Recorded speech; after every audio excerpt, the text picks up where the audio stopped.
Well, what's going on, everybody? It's your Uncle Tang here once again, backed by popular demand. This is Courage the Cowardly Dog villains. If they were real, how would I react? How would Uncle Tang the orangutan react? How would the world react? What would we do?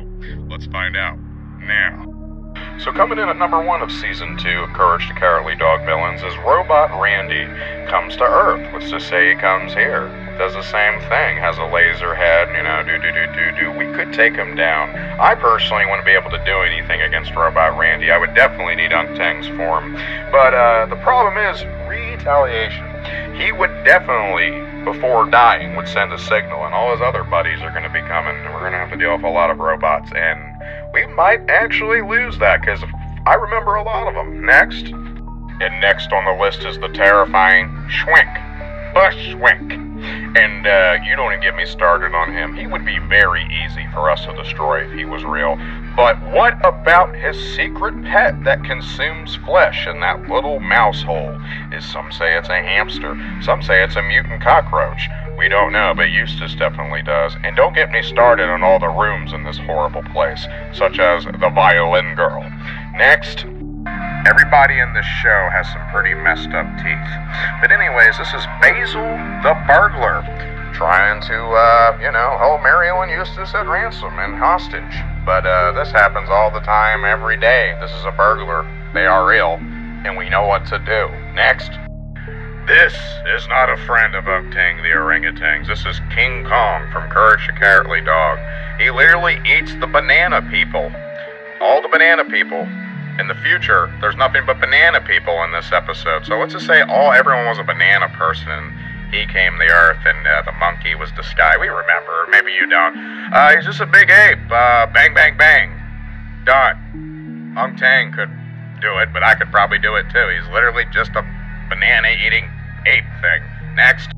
And next we have the Mayan Baker, the mummy. In this episode, let's just say a baker from older times comes to take revenge on Eustace and Mario because they look like somebody he does not like.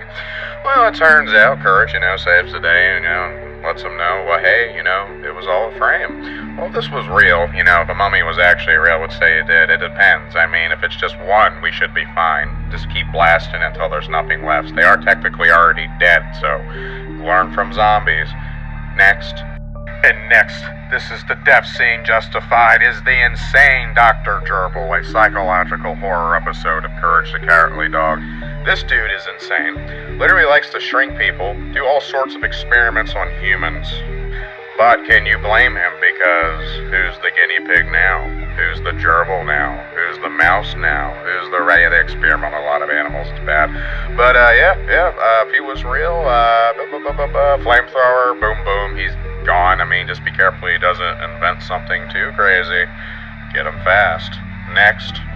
And next is the computer himself. He actually is a villain in this episode, but at the end, everything turns back to normal. He takes over Muriel, so that just goes to show if this computer was real, that means any of our electronics and computer could take over a human mind, such as AI or Y2K, for real. Which I think this had something to do with that during the time. But anyways, we're screwed. Next. Eustace has been a villain in a bunch of these episodes, by the way. But anyways, this is the golem that the monks summoned because Eustace stole the hand of gold, which actually turns people to stone if you put it on anyways. So anyways, if the golem and those monks were real and a hand that turned you to stone was real on Earth, our Earth, we're in trouble with that thing because, I'm sure we could nuke it and blow it up. It's just a big rock, but if a cursed hat that turns you into stone exists, that would mean there's a lot of relics now that we have to worry about. But, this golem and everything ended up being okay. Next. And next we have the most misunderstood Courage the Cowardly Dog not villain there is, even though in the show's opening, Carmen here, this one-eyed sea monster, is chasing Courage and he's screaming. Carmen's actually a good character. It's the captain in this episode that's actually evil. She just wants to sing opera to people, but let's just say if this was all real and the sea serpent was real, let's just say they are real. The Loch Ness Monster's real. Next. Okay, and coming in next, I'm just going to go ahead and do it. Eustace is one of the biggest villains in Season 2, but in this one, he turns into this big kangaroo thing because of a transplant bone. from that crazy doctor that's like in every episode. But yeah, no, Eustace is a terrible villain even in the first episode of season 2. That tree I didn't even talk about, the magic tree. Eustace is the villain. So, if this was real and doctors could transplant this to turn us into monsters and stuff, that could get insane quickly. There'd be a huge black market opening, that's for sure, but the government would be shutting that down left and right. Next. And next we have a very creepy one, the floating alien brain.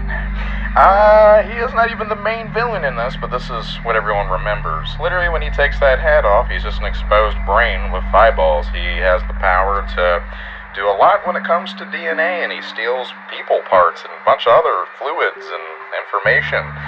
Definitely, if this was real, we'd be very, very, very, very, very, it probably is real. I mean, the government already says the aliens exist, so who knows? Maybe this thing might be coming to see us in its mothership soon. But, I guess we'll just have to fight them. Next.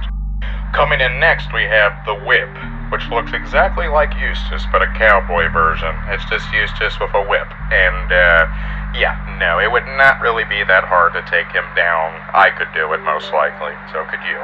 Next. And here we have another one, the Evil Weevil, Jeeves, which I always thought he was a fly. So if this was real, we'd be in trouble, because this thing can suck and drain just about any human, anything, animals, whatever, filth, you know, he will just absorb you. He loves sucking things so much, he even literally ended himself with his own weapon. Sticks out, comes out, like this weird tube thing, hits your neck, humans are done. This is going to be one heck of a war if these things are real. And here we are again with the Phantom, the McPhantom, I believe it was called, the McPherson Phantom. So this Phantom likes to just put horrible bad energy and makes people split up. There's a, history to this being in this particular episode, but let's just say if this being was real in real life, I do believe in ghosts. And so, this thing could actually exist somewhere. Something such a negative energy, somewhere someone lives, that just people break up. Bad things happen to him. So if this was real, every day we're just going to have to hire a bunch of paranormal explorers, investigators, priests, everything. It's just going to be a nightmare.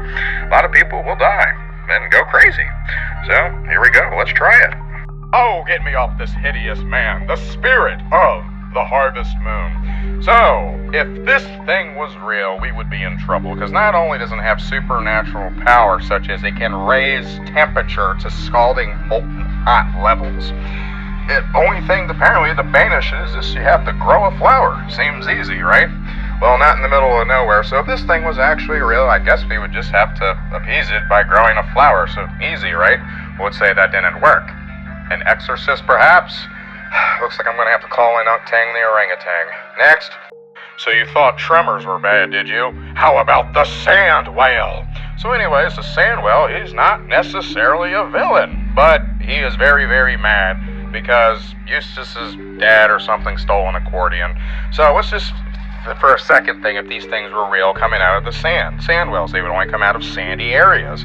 So anybody near a desert or something would be screwed if one of these things pulled up. We would have to send in the military, and damn, I'm not challenging one of those things. I'd have to call in Unctang.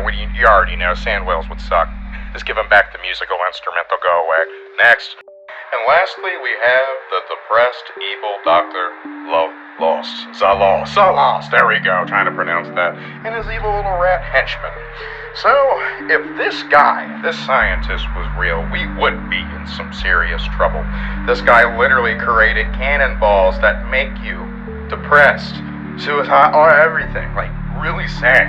Imagine just a ball hits you one day and you're crippling with mental illness. Huh. But apparently if you reverse it into pink cannonballs, then all of a sudden you're completely nice and everything's awesome. So if this was real, we would have to figure out that recipe. The government would have to take him down immediately. They would definitely not kill him. They would question him for science, since they like science so much anyways. But this ending was very special, though. He ended up being a very nice guy. Because of a ball, of course. But there we go, Tang family. That wraps up season 2 of villains. Many have came in this season that I did not cover, but I've already have. LeQuack, Cats, they all, Eustace, the government. The government's a lot in this season, but I focused on the main ones like always. Thank you so much. Uncle Tang out. Oh!